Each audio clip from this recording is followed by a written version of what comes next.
Bonjour, nous sommes aujourd'hui mercredi 30 octobre 2013, avant-dernier jour du mois d'octobre 2013.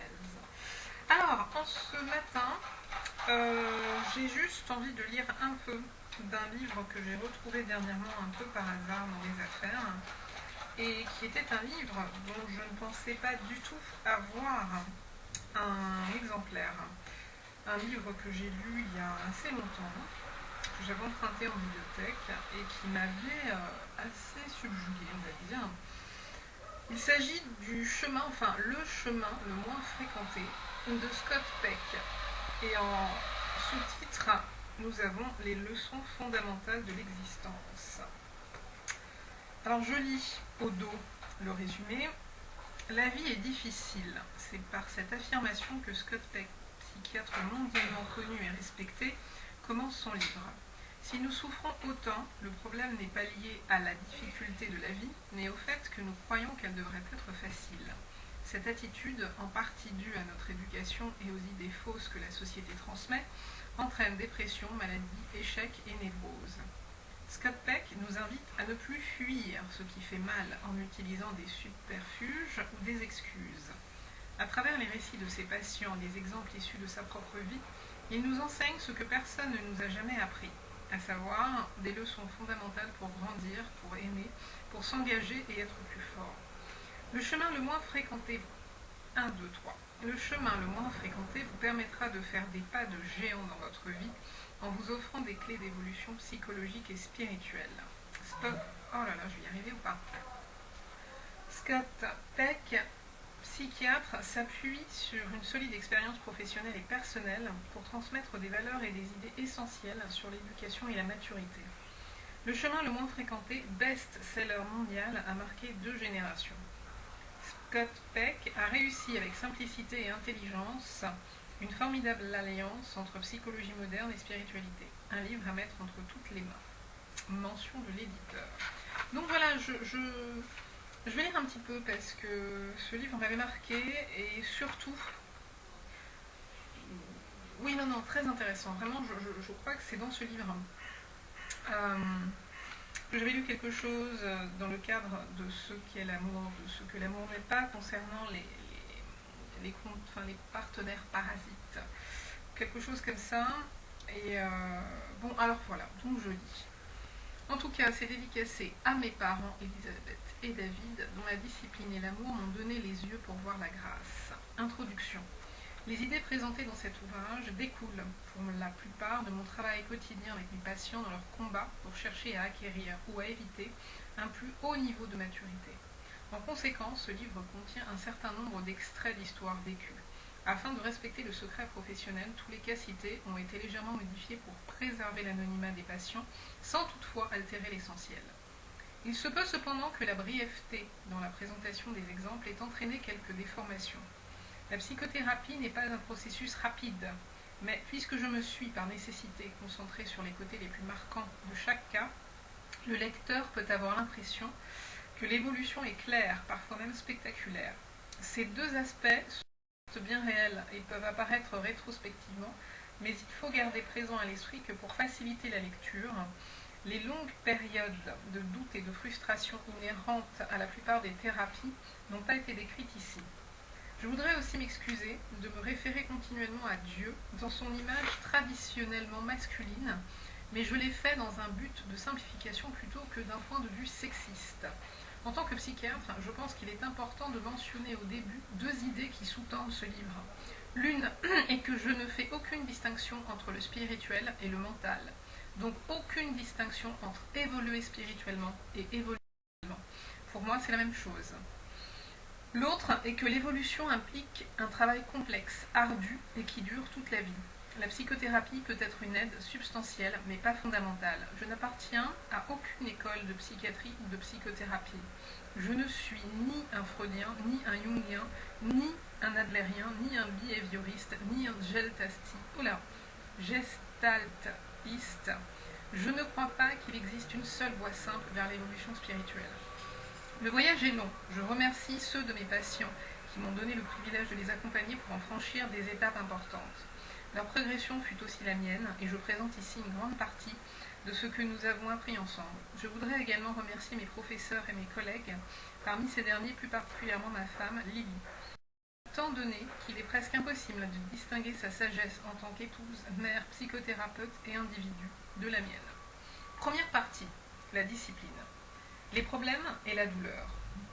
La vie est difficile. Cela peut paraître banal, mais c'est une grande vérité, l'une des plus grandes. Et ce, parce qu'une fois que nous la voyons vraiment, nous pouvons la transcender. À partir du moment où nous savons que la vie est difficile, que nous le comprenons, alors elle ne l'est plus. Une fois acceptée, ce fait n'importe plus. La plupart des gens ne voient pas les choses de cette façon. Ils se plaignent, parfois sans cesse, de manière ostentatoire ou implicitement, de l'importance de leurs problèmes et de leurs soucis, comme si la vie était en général facile. Comme si elle devait être facile. Ils clament que leurs difficultés représentent une forme unique d'affliction qui n'a pas de raison d'être, mais qui leur a été infligée à eux seuls, simplement parce qu'ils sont eux-mêmes ou qu'ils appartiennent à une famille. À une tribu, à une classe, à une race, etc. Il m'est arrivé à moi aussi d'avoir ce genre de réaction. Certes, la vie est un ensemble de problèmes. Est-ce que nous voulons nous en plaindre ou bien essayer de les résoudre et apprendre à nos enfants à le faire? La discipline constitue notre outil de base et doit être totale pour nous faire parvenir à une solution globale satisfaisante. Faire face aux problèmes est un processus très douloureux. Selon leur nature, ils font naître en nous frustration, peine, douleur, solitude, culpabilité, regret, colère, peur ou inquiétude, angoisse ou espoir. Toutes sensations très désagréables, souvent aussi pénibles que des souffrances physiques, parfois même pires. En fait, c'est parce qu'ils nous font souffrir que nous les appelons des problèmes. Et comme la vie nous en cause constamment, elle est toujours difficile, faite de souffrances qui ne doivent pas oblitérer les joies. En fait, c'est dans la confrontation aux problèmes et leur résolution que la vie trouve toute sa dynamique et sa signification. Notre attitude à leur égard peut nous valoir la réussite ou l'échec. Ils font appel à notre courage et à notre sagesse. On peut même dire qu'ils les créent. Et c'est grâce à eux que nous évoluons mentalement et spirituellement. Nous savons bien, puisque à l'école, nous en créons tout spécialement pour développer l'esprit de nos enfants. C'est face à la difficulté, par l'échec ou la réussite, que nous apprenons. Comme l'a dit Benjamin Franklin, ce qui blesse instruit. Aussi, les gens sages savent-ils non seulement ne pas avoir peur des problèmes, mais aussi les accepter de bon cœur avec la souffrance qu'ils impliquent. Mais nous ne possédons pas tous cette sérénité. Par crainte de la douleur, nous essayons presque tous, à des niveaux différents, d'éviter les problèmes. Nous temporisons en espérant qu'ils disparaîtront. Nous refusons de les voir, prétendons qu'ils n'existent pas, ou nous les oublions. Nous prenons même des drogues pour nous y aider. Nous avons tendance à les contourner plutôt qu'à leur faire face, essayons d'y échapper plutôt que d'affronter la souffrance qui nous impose. Et comme cette attitude est à l'origine de toutes les maladies mentales humaines, nous sommes donc presque tous plus ou moins atteints. Certains se donneront beaucoup de mal dans l'esquive, se construisant un monde de fantasmes très élaborés, parfois fort éloignés de la réalité et de la raison. Jung l'a également résumé par ces mots. La névrose est toujours un succédané d'une souffrance légitime. Mais ce succédané lui-même finit par devenir plus douloureux que la souffrance légitime qu'il était censé éviter. Et la névrose devient alors le problème principal. À ce stade, beaucoup essaieront d'éviter cette nouvelle douleur par accumulation de nouveaux leurres psychiques. Heureusement, certains ont le courage d'assumer leur névrose et apprennent souvent, avec l'aide de la psychothérapie, à surmonter la souffrance. De toute façon, en cherchant à l'éviter, nous nous privons du même coup de l'évolution qu'elle engendre inévitablement. Pourquoi les maladies mentales, en bloquant toute évolution, entraînent une dégénérescence de l'esprit. Inculquons donc à nous-mêmes et à nos enfants les moyens d'atteindre la santé mentale et spirituelle, c'est-à-dire l'importance de la souffrance et sa valeur, la nécessité de faire face aux problèmes et d'accepter l'expérience de la douleur que cela implique. J'ai dit que la discipline est l'outil de base dont nous disposons pour apprendre à affronter les problèmes et à les résoudre avec succès, pour s'enrichir et évoluer. En quoi consiste donc ce moyen d'appréhender la douleur de manière constructive? En fait, il est multiple et se subdivise en 4. Technique de souffrance, retarder la satisfaction, accepter la responsabilité, consacrer à la vérité et trouver l'équilibre. Nous le verrons, ces techniques ne sont pas très compliquées. Que se passe-t-il? Quelque chose me touche les cheveux. Quelle est cette chose? Mon Dieu. Cette chose continue à me toucher les cheveux de façon plus précise. Que se passe-t-il? Thibaut, as-tu une idée? Je ne veux pas qu'on te voie. Je vais être obligée de brouiller l'eau si je la mets en ligne. Alors, j'en étais où? Alors, en fait, il est multiple et se subdivise en 4. Technique de souffrance. Non, technique de souffrance. Tout point. Retarder la satisfaction. Accepter la responsabilité. Se consacrer à la vérité et trouver l'équilibre. Ces techniques ne sont pas très compliquées et leur pratique ne demande pas un entraînement intensif. Au contraire, les jeunes enfants savent en général les utiliser dès l'âge de 10 ans. Pourtant, les présidents et les rois oublient souvent de s'en servir à leur dépens. Le problème ne réside pas dans leur difficulté d'utilisation, mais plutôt dans la volonté ou non de s'en servir, parce qu'elles impliquent de faire face à la souffrance au lieu de l'éviter. Après avoir examiné chacune d'entre elles, nous nous pencherons, dans la deuxième partie, sur ce qui nous décide à les utiliser, c'est-à-dire l'amour. Retarder la satisfaction. Ces dernières années, j'avais comme patiente une analyste financière d'une trentaine d'années. Pendant de longs mois, elle s'est plainte de ne pouvoir résister à la tentation de remettre à plus tard les tâches qui l'ennuyaient. Nous avions essayé d'analyser ses sentiments envers ses employeurs, ses rapports à l'autorité en général et celles de ses parents en particulier. Nous avons étudié son attitude vis-à-vis du travail et de la réussite et leur influence sur sa vie conjugale, son identité sexuelle, son désir de se mesurer à son mari et sa peur d'une telle compétition. Pourtant, malgré cet examen psychanalytique classique et minutieux, elle continuait à faire traîner les choses dans son travail. Finalement, un jour, nous avons osé nous pencher sur l'évidence. « Vous aimez les gâteaux ?» lui demandai-je. Elle répondit que oui. « Quelle partie du gâteau préférez-vous » continuai-je. « Le gâteau ou le glaçage ?»« Oh, le glaçage » me dit-elle avec enthousiasme. « Et de quelle manière mangez-vous une part de gâteau » m'enquis-je. « Je commence toujours par le glaçage, évidemment. » D'après ces indices, nous pûmes dévier vers ses habitudes professionnelles et nous découvrîmes, comme il fallait s'y attendre, que dans n'importe quelle journée de travail, elle passait les 2 premières heures à faire ce qui l'intéressait, en dérangeant du travail journalier, et les 6 autres heures au reste, qui était beaucoup moins passionnant. Je lui fis remarquer que si elle passait les 2 premières heures à faire ce qui ne lui plaisait pas, le reste du temps serait fort agréable. Je lui dis que 2 heures de douleur suivies de 6 heures de plaisir me paraissait préférable à l'inverse. Elle fut d'accord, et comme elle avait de la volonté, elle changea. Retarder la satisfaction, planifier les douleurs et les joies, se débarrasser d'abord des premières pour mieux apprécier les secondes, c'est la seule manière de bien vivre. Cette technique est connue des enfants dès le plus jeune âge, souvent vers les 5 ans. Par exemple, il arrive qu'un enfant de cet âge, lorsqu'il joue avec un petit ami, dise à ce dernier de commencer la partie afin de pouvoir savourer son tour plus tard. À 6 ans, les enfants mangent souvent le gâteau avant de toucher au glaçage. À l'école primaire, cette capacité précoce à retarder la satisfaction est pratiquée quotidiennement, particulièrement pour les devoirs. Vers l'âge de 12 ans, certains enfants sont capables de se mettre à leurs devoirs sans y avoir été poussés par leurs parents. Merci jeune homme, je ne sais pas ce que vous avez fait, mais c'est une... Qu'est-ce que c'est? Ah, vous m'avez fait une petite coiffure, merci mon fils. Est-ce que t'as un peigne Ah non, j'ai surtout pas de peigne dans ça. T'as une brosse? Ouais, mais je préfère que tu évites parce que là, je ne les ai pas... J'ai pas mis le produit qu'il faut dedans, donc tu vas me faire super mal. Alors, je crois qu'il vaut mieux que tu continues à faire comme ça. Mais t'en as que un de chouchou. Et tu voudrais qu'il y en ait combien? Je sais pas, mais je t'ai fait qu'une note après. Ah, tu voudrais en faire plus? Mais une, c'est suffisant. Non, mais pas en faire plus, mais après, pour les cheveux. Ah, c'est appréciable. Tes petites mains dans mes cheveux. Tu veux devenir coiffeur? Non. Non? Jamais de la vie. Pourquoi jamais de la vie? C'est-à-dire que t'as pas de peigne. Non, j'ai pas de peigne. En plus, c'est la vérité, j'ai pas de peigne. T'as pas de brosse? J'ai une brosse. J'ai une brosse. Tu veux que je l'utilise? Ben, tu vas me faire mal, peut-être. Mais il faut que vous allez chercher dans la salle de bain. Et je reprends ma lecture.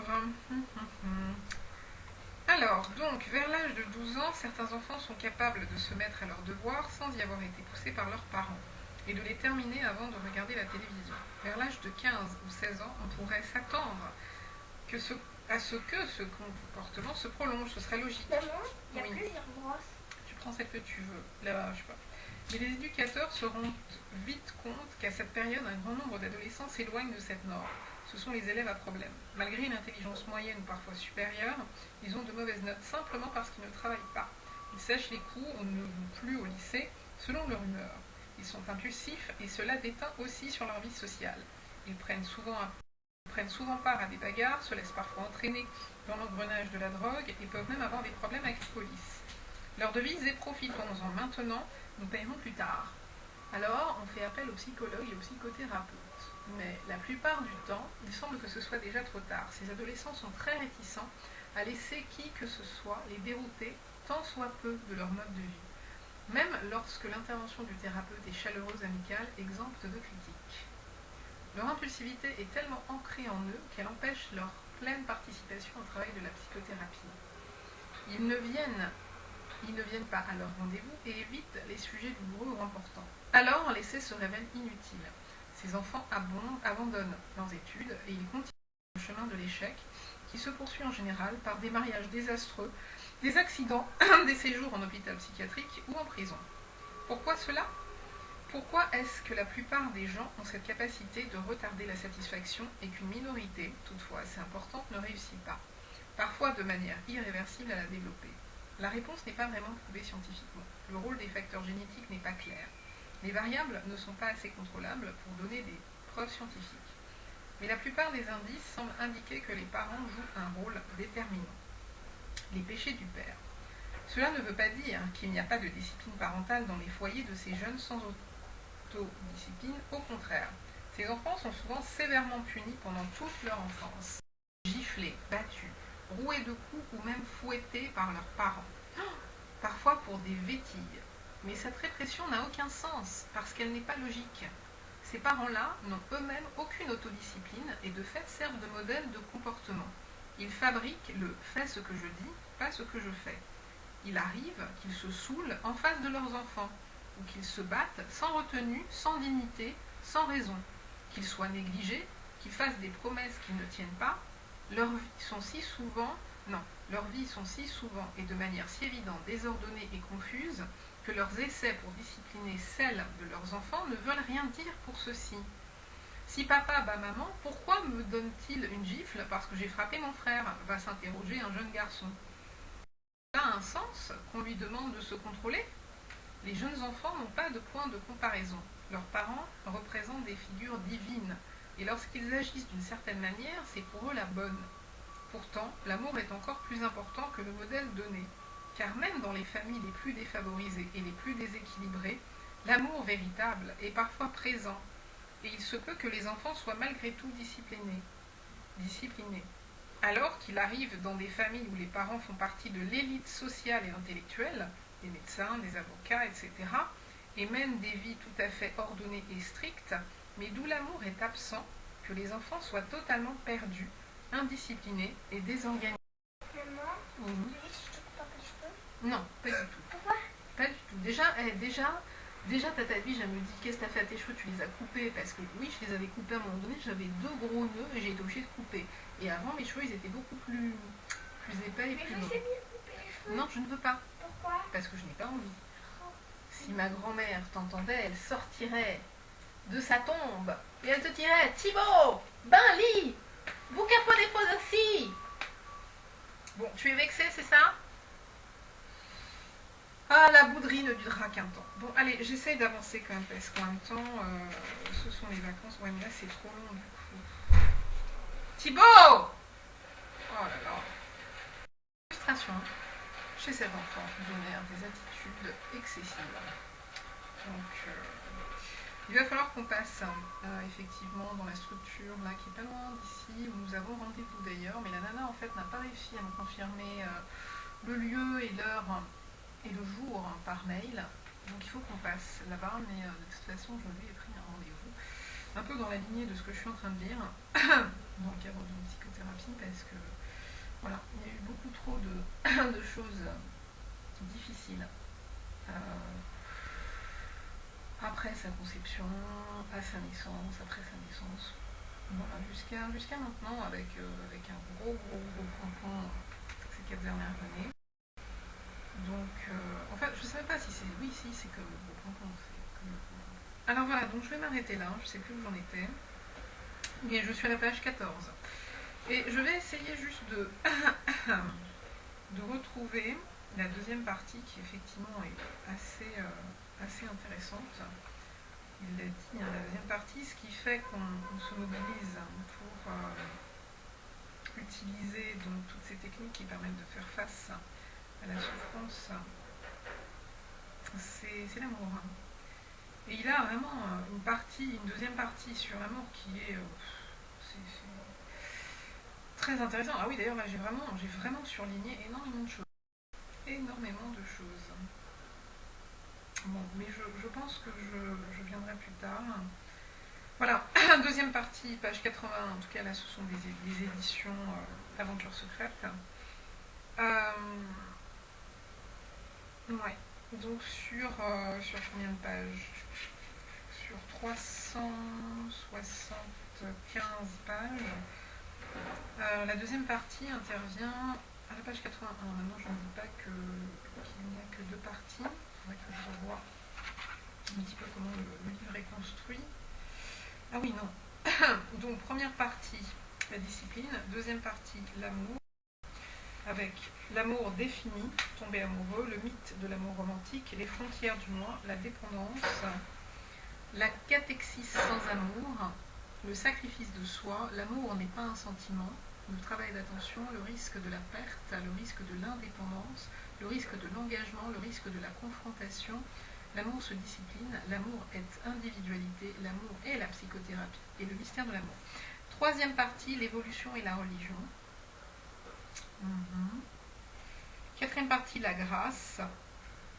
C'est intéressant. Le miracle de la santé, le miracle de l'inconscient, le miracle des heureux hasards, définition de la grâce, le miracle de l'évolution, l'alpha et l'oméga, l'entropie. Ah, l'entropie, c'est donc lui qui en parle. La force d'entropie. L'entropie est le péché originel, le problème du l'évolution de la conscience, la nature du pouvoir, la grâce et la maladie mentale, le mythe d'Oreste, résister à la grâce, accueillir la grâce, postface. Et voilà, après on s'avance vers la fin. Non, ce livre est très très intéressant quand même. Ce livre est très très intéressant. Mais là, bon, je vais pas continuer trop. Mais je reviendrai. Mais le problème, c'est que j'ai la Bible à lire, et là, je veux vraiment terminer le Nouveau Testament. Comme je l'ai lu de la fin jusqu'au début, enfin la Bible, donc comme j'ai lu le Nouveau Testament de la fin au début, là, il me reste un livre à lire. C'est l'Évangile selon Matthieu, et quand je l'aurai lu, il y a à peu près, je sais plus, 28 chapitres, j'aurai fini de lire le Nouveau Testament. Donc ça, c'est déjà ça. Donc ça, je voudrais vraiment l'avoir fait avant la fin de l'année. Donc c'est la priorité. C'est pour ça que ça va jalonner ou caracoler en tête. Voilà. Bien, en même temps, je ne fais pas trop de... Puis j'ai pas envie qu'on voit ma tête. C'est le matin, on est en pyjama, voilà. Donc tranquille. Allez, bonne fin de journée.